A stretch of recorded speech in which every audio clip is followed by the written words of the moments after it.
Hey everyone, Mango7Roll here. How we doing today? Welcome to another episode of technically Fae, but I guess kind of gacha games in general.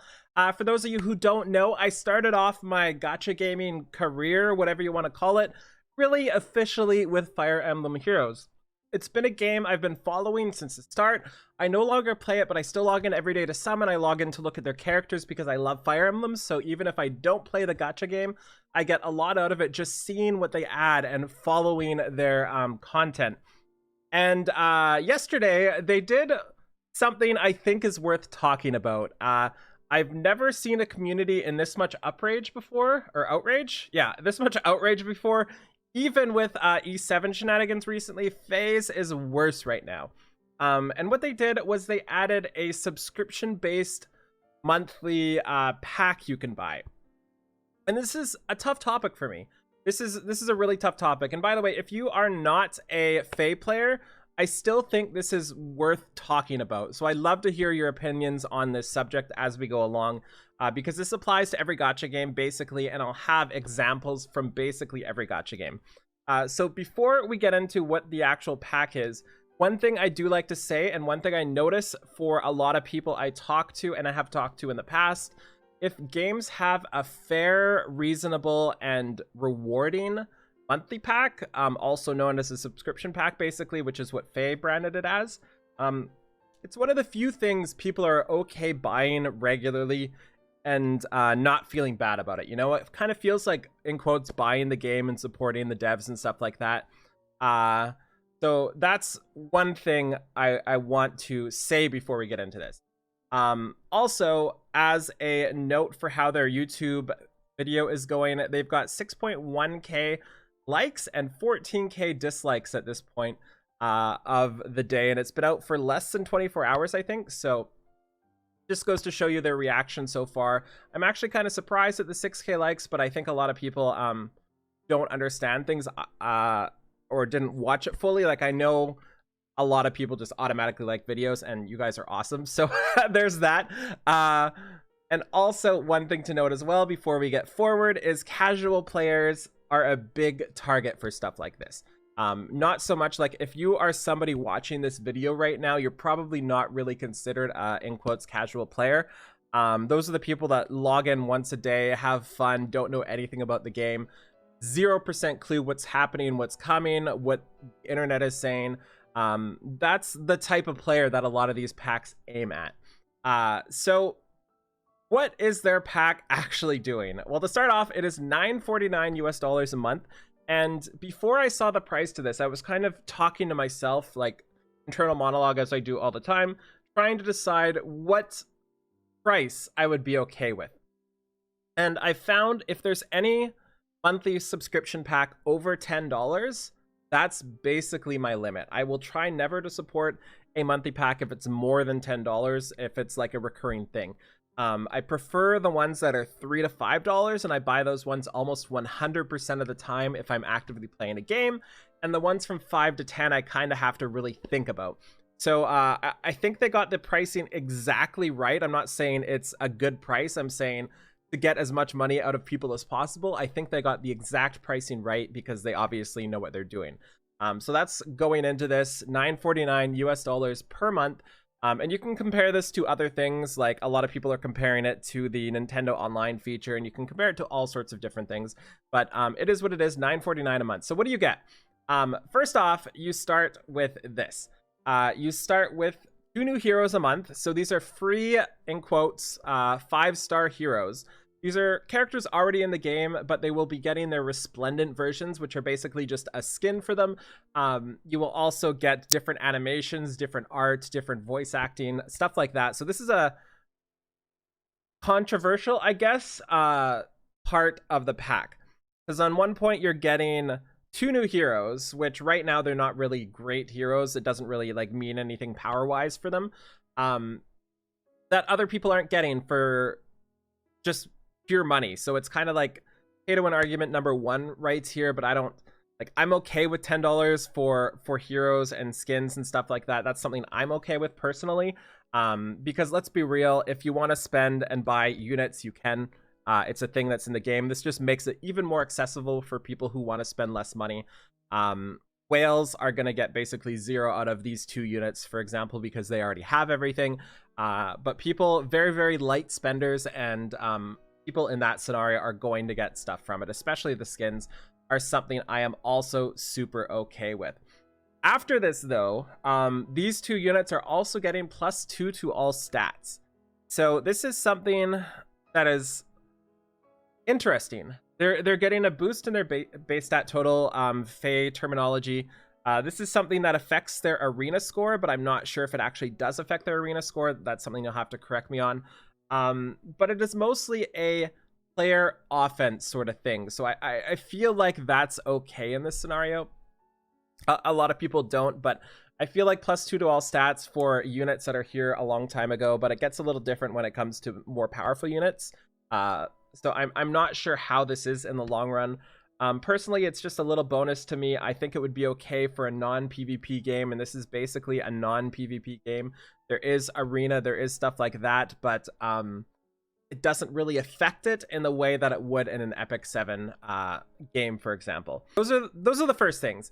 And after that, we get into the quality of life upgrades, which are things I would personally be upset about, and I think what the majority of people are upset about. So we have the extra summoner supports, and again, Fey terminology, hard to explain. This is not the video for that, but basically you get extra stats on specific units if you want. You get 3 instead of your typical 1. You also get stuff like retrying a stage if you fail, kind of like Divine Pulse or something like that for Fire Emblem people. But most importantly, there's a couple other things too, but most importantly, they're also adding auto replay to people. So this is something that you're going to be able to auto repeat a map until your stamina runs out. And this is what I would be personally most upset if I was going to be upset at all by it. This makes it so this is a quality of life feature, and there's a couple other features in the past as well that are quality of life things people have been waiting for a while, but this one especially is something people have always been asking for, and they're putting it in the $10 US monthly pack. So I can understand the frustration from this. I can really understand the frustration for this. I do have alternatives for this we'll talk about in a second, but for now, that's the overview of the pack. So as for these monthly packs, like, who are they aimed for? And I always think about casual players, the people I talk to, the people I know in real life, you know, outside of the internet, outside of Reddit, outside of YouTube, outside of Twitch, outside of Discord, the people that pick these games up and have fun. And I feel like this is the exact market for those people. Those types of players really enjoy these things. They like the quality of life stuff, and they will pay for the quality of life stuff. And they like the new heroes, and they like the skins, and they like all those little mini things. They especially like stuff like being able to retry when they fail, because it makes their offense a little bit easier. So it's one of those things where I don't even, like, it's so hard to talk about this without offending people, because no matter what I say, people are going to be mad, but I want to talk about this. So it's really hard to justify certain monthly packs and how people receive them, how people are okay with them, and how people get outraged by them, if that makes sense. So that is the Fey Pass in general. And I want to take a look at a couple other passes now that I have in games I'm either currently playing or games that I have played previously, because I want to take a look at each different one and what people think about them and what I personally felt about them as we went along. So the first one we're going to look at right now is Crossing Voids monthly. This is one I bought instantly before I even really started playing the game. There are 2 of them. One of them is $6.49. I'm sorry, I can't remember if this is USD or CAD. And it gives you a little bit of extra MIGO a day, a little bit of extra energy, some coins, and then daily you will receive extra MIGO, which is 1/3 of a summon. So it takes 150 to summon. You get 1/3 of a summon a day, and 20,000 coins. So overall, this is just a passive boost to your in-game currency for $6.50 a day. I was okay with that for sure. And then there's Saku's Blessing number 2. This one is the cheaper pack. I think it was like $3 or something like that. This increases your max energy. This also makes super mode 4 times unlock. This also does a couple other things like max friend point and adds you a panel, which is just a visual thing. The primary reason to buy this was the super mode 4 times unlock, and what this does is regularly the game allows you to redo a stage 3 times at once. This one just allows you to do 4 times at once. It's not really a big difference. It's a small minor quality of life thing, and it's only $3.50 a month. And if you look at this quality of life thing, being able to repeat 4 times instead of 3 times, the key part here is in the base game, you have that 3 times auto repeat. But with the pass, you get a little bit of a bonus to that auto repeat. And I think that's a huge distinction on whether or not I'm okay with the pack. Just making the base things better without hindering the base game. So I was actually really happy with these 2 packs here. They didn't give anything really power-wise, outside of obviously the paid MyGo, but that's just a better deal than buying it straight up. Then there is also stuff like Epic 7's pack. And Epic 7's monthly packs, there are 2 of them. The first one here is $7 Canadian, and it just gives you Sky Stones and 10% bonus hero XP per month. These are the ones I used to buy instantly. I was always happy buying the most, in quotes, efficient pieces, and I think that's kind of what this is aimed for. But I stopped buying them, and I stopped buying them because 10% XP isn't really that much, and I just felt like this wasn't worth a monthly pack for me. It wasn't something unique enough for me to want to buy every single month. And the same goes with pack number 2 here. It is Sky Stones, it's energy, and it's 5% gold up. And I realized for 15 Canadian dollars a month, there's tax as well on this for me. I'm not okay with paying for extra stamina. I'm not okay for actively paying to play the game. So that's one of the other things that drive me from not purchasing something like this, on top of it being $15 for a monthly pack. So if you add these 2 packs together, it's about 20 Canadian dollars. I don't know what that comes to in American, maybe like 14 bucks or something like that, but that is too much for me for monthly passes. And think about that for yourself. How many of you right now are playing Epic 7 with both of these packs purchased just for no reason, as for you've always purchased them? You know, you really enjoyed that XP up at the start of the game, and you've just purchased it every single month since then.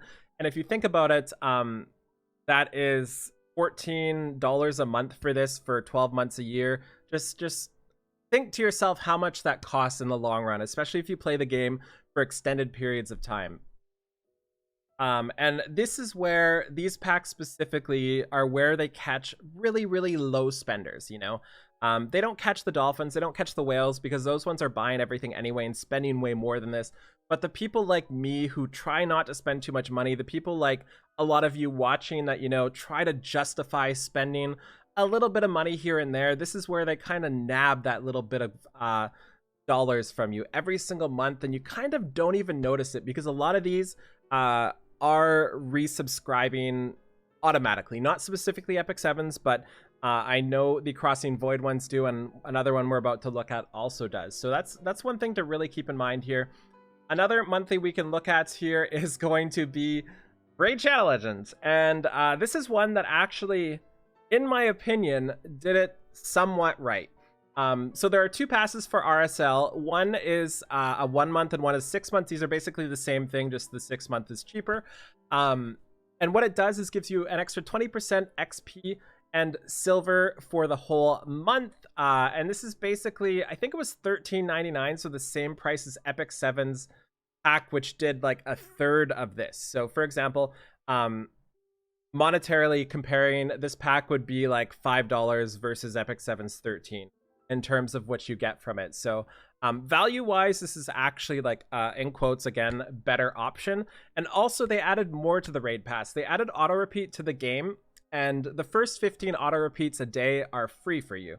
And I think this is a perfect number, or close to a perfect number. It's enough for people to log in the morning, start your auto repeat, go shower, do whatever you want, or during work on your break, start your auto repeat so you're not capped on stamina. That's kind of the idea behind adding 15 daily auto repeats for people, so people can't refresh 24/7, but also it doesn't hinder the people who are unable to play because they work or something like that.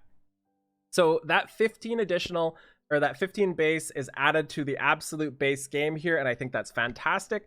And what they added to the raid pass was make it so you had 40. So people without the raid pass had 15, and people with the raid pass had 40. So this way, free-to-play players had access to everything, whereas the spending players, the $15 a month players, get that little bit of extra quality of life, little bit of extra auto repeat per day to really spam their stuff. So I actually honestly really enjoyed this pack here, and it's something I did buy when I was playing just because I felt like it was done okay. There are a ton more to look at, but I just want to look at one more example, and that is Arknight's monthly pack. I did buy this one instantly before I even knew what it was, to be honest. I was so in love with the game. I saw $5 monthly pack. I'm done. I'm in. So what this one does is give you 1 sanity potion per day for 30 days. So that's extra stamina per day.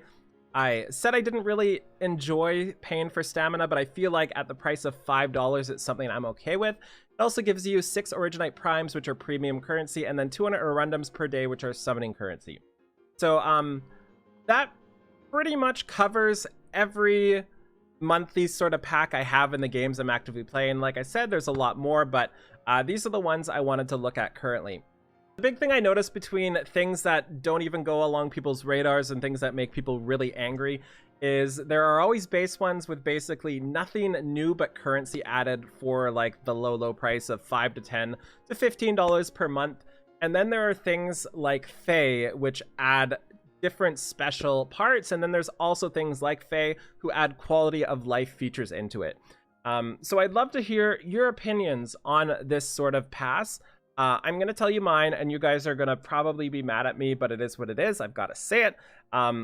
I love monthly pass. I love monthly subscriptions. They're the only thing I can legitimately buy in games as long as they're between $5 to $10, preferably at $5 to $7, that I'm super okay with. They make me feel good about playing the game, and I feel like if I'm spending the money on the game, then I feel like that game is worth it to me.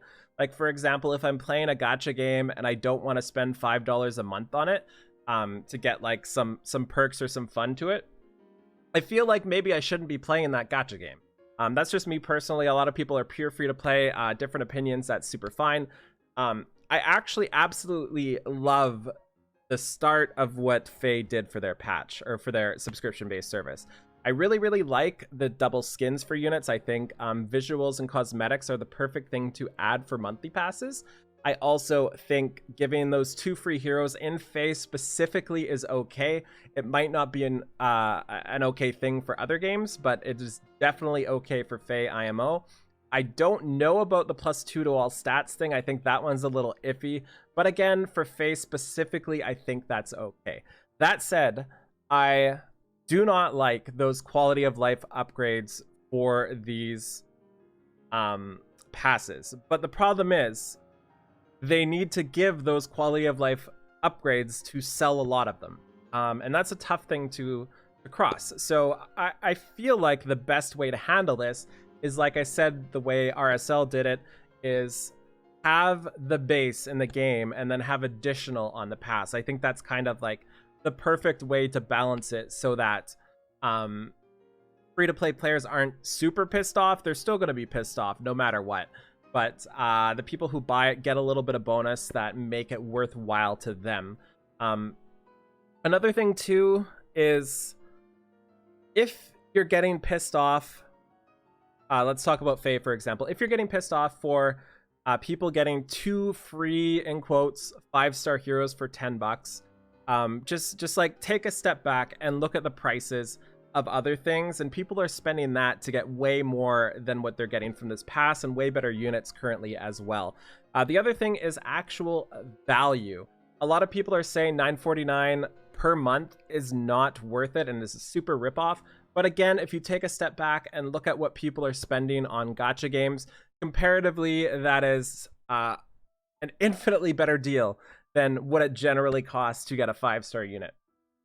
So I'm not saying, again, that it's a good price. I'm just saying that comparatively, it is in line with the gacha game price range. And I am okay with gacha games trying to make money. It's what they're there for. Let's be real. It just depends on how far they try to push you, you know? So yeah, I hope this isn't too controversial of a video. I tried to be as open and as open is a good word as possible, and I'd love to hear your opinions on the subject. I really want to know what my community thinks about subscription-based services, not specifically Faye, because I know everybody is already pissed off at that. But for example, in Epic 7, what would be a way to design a monthly pass that you would be happy with? For me, for Faye to design a monthly pass I'd be happy with, it's basically just like I said with other games. I would like a skin once a month. This also encourages new artwork and stuff like that once a month. Maybe some sort of decoration in the tavern. I would also like possibly an additional amount of auto runs per day. Like, it's limited right now with the auto run we are getting in the future, but I would like additional on top of that to kind of make it as a cherry on top sort of thing. And that's about it. That's what I could physically, mentally think of for E7. So anyways, thank you so much for watching. Feel free to like, comment, subscribe as always, and have a wonderful day. Bye, everybody.